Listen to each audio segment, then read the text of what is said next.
नमस्कार दोस्तों, मैं अनुपम मिश्रा आप सभी का स्वागत करता हूं आपके अपने YouTube चैनल फौजी ड्रीम्स में। दोस्तों, आप सभी को पता है कि जो आपका एसएससी जीडी का मेडिकल है वो सितंबर महीने में स्टार्ट होने वाला है।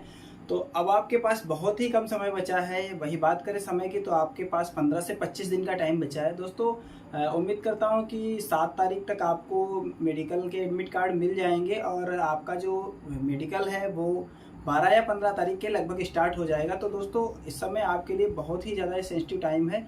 तो इसी को ध्यान में रखते हुए मैं आपके लिए ये वीडियो जो बना रहा हूँ, उम्मीद करता हूँ आप वीडियो को पूरा देखेंगे और इस वीडियो के माध्यम से मैं आपको उन सभी बातों के बताऊंगा जो आपके मेडिकल के लिए बहुत ज़रूरी है। तो दोस्तों, बने रहिए पूरे वीडियो में और वीडियो पूरा देखें, स्किप ना करें, क्योंकि ये वीडियो आपके लिए बहुत ही ज़्यादा महत्वपूर्ण होने वाला है।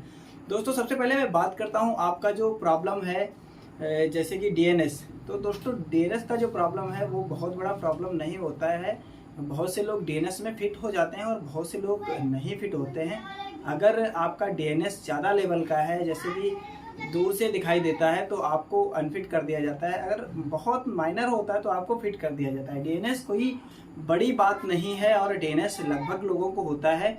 कई लोगों का भ्रम भी हो जाता है कि जैसे बुखार, अगर आपको जुकाम हो जाता है उस समय नाक जो अंदर से लाल हो जाती है, ऐसे में लगता है कि आपको डीएनएस की प्रॉब्लम है। तो वो डीएनएस की प्रॉब्लम नहीं है। डीएनएस की प्रॉब्लम से डरना नहीं है। अगर आपको ज़्यादा दिक्कत है या पहले आप कभी अनफिट हो चुके हैं, तभी आपको टेंशन लेने की ज़रूरत है। अदरवाइज़ आप उसके बारे में बिल्कुल भी सोचिए ना, क्योंकि इतना ज़्यादा डीएनएस खतरनाक नहीं है।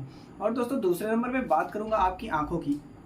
दोस्तों, आँख कोई भी परीक्षा के लिए बहुत ही ज़्यादा इम्पोर्टेंट है और मानव जीवन के लिए सबसे ज़्यादा ज़रूरी है तो आँख ही है। क्योंकि ये आँख जो होता है, इसमें 3 तरीके से टेस्ट होता है, मुख्यतः विजन के दृष्टिकोण से।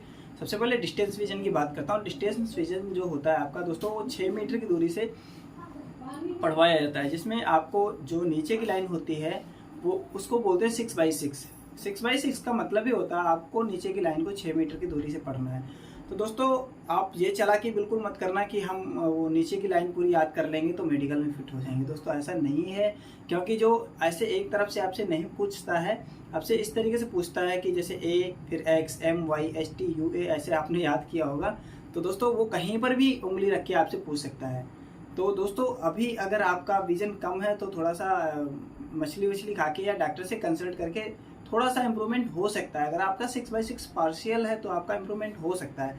तो दोस्तों, अपनी सेहत का ध्यान रखें, खान पान का ध्यान रखें और अभी कुछ उल्टा सीधा ना करें या फिर कुछ चोट चपेट से बचें, जिससे आपका जो कोई मेडिकल में पॉइंट ना बने।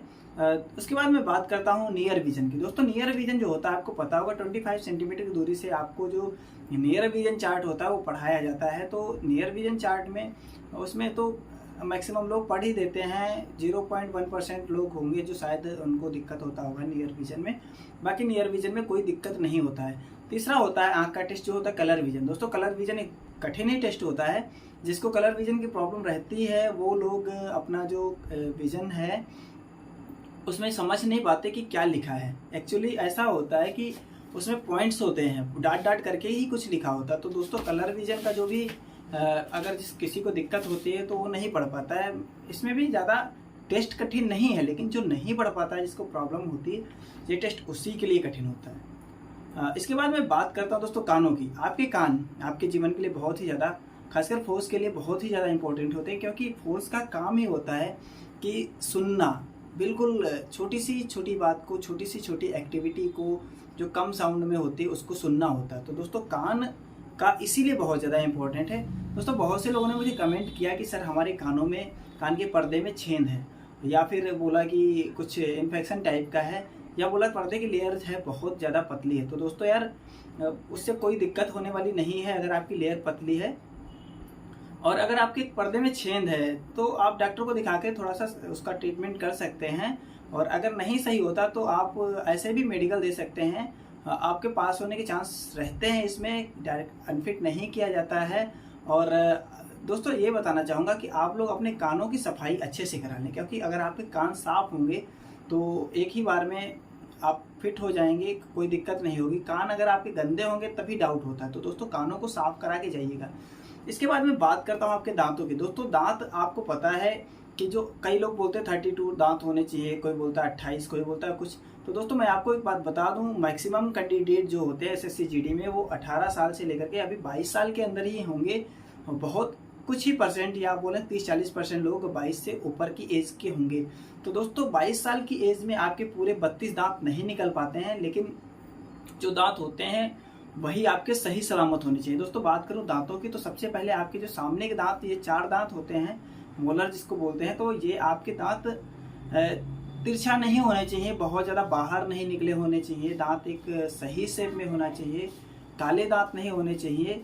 और जैसे आपकी जो दाढ़ होती हैं, दाढ़ मिसिंग नहीं होनी चाहिए, और दाढ़ में कोई पॉइंट जैसे कैविटी जैसा कुछ नहीं होना चाहिए, क्योंकि कैविटी वाली जो दिक्कत होती है उससे और ज़्यादा कैविटी फैलने का खतरा रहता है। तो इसलिए आप लोग जिसको किसी को कैविटी है तो अभी डॉक्टर से कंसल्ट करा ले, दांतों में फिलिंग करा ले, और जिन भाइयों के दांत नहीं हैं वो अपने दांत को लगवा लें, क्योंकि अगर आप दांत लगवा लेंगे तो आपके मेडिकल में फिट होने की संभावनाएं बहुत ज़्यादा बढ़ जाती हैं।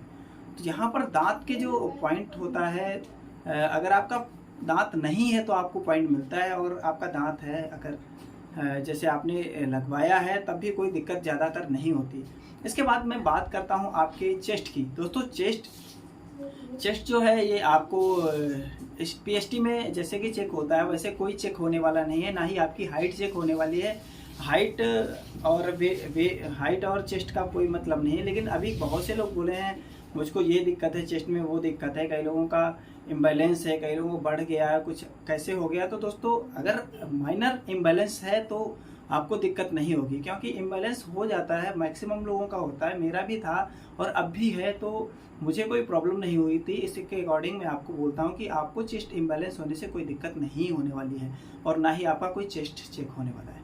दोस्तों इसके बाद आपका जो होता है हाथ, जैसे हाथ में बहुत से लोगों का जो एंगल होता है, कोई बोलता है 16 डिग्री, कोई बोलता है 18 डिग्री, कोई बोलता है 20 डिग्री। तो दोस्तों इतना भी कुछ नहीं होता है, आपका नॉर्मली हाथ देखने में इस तरीके से देखिए, ऐसे होना चाहिए। मेरा तो आप देख सकते हैं यहाँ से इस तरीके का है, ऐसे भी घुमा के देखता है। तो अगर आपके दांत ऐसे हैं, कोई बोलता है कांपता है, तो कांपने वाला इतना भी नहीं होता, बहुत ज़्यादा देर तक आपको दांत ऐसे करके नहीं दिखाता है। तो दोस्तों एक बार दोबारा दिखा देता हूँ, ऐसे ही चेक करता है नॉर्मली, आप यहाँ से देख सकते हैं ऐसे। मेरा तो यहाँ तक जुड़ भी जाता है लगभग, ऐसे देखेंगे तो ज़्यादा आपका बहुत ज़्यादा बैंड नहीं होना चाहिए, बहुत ज़्यादा एंगल नहीं होना चाहिए, थोड़ा बहुत एंगल चलता है।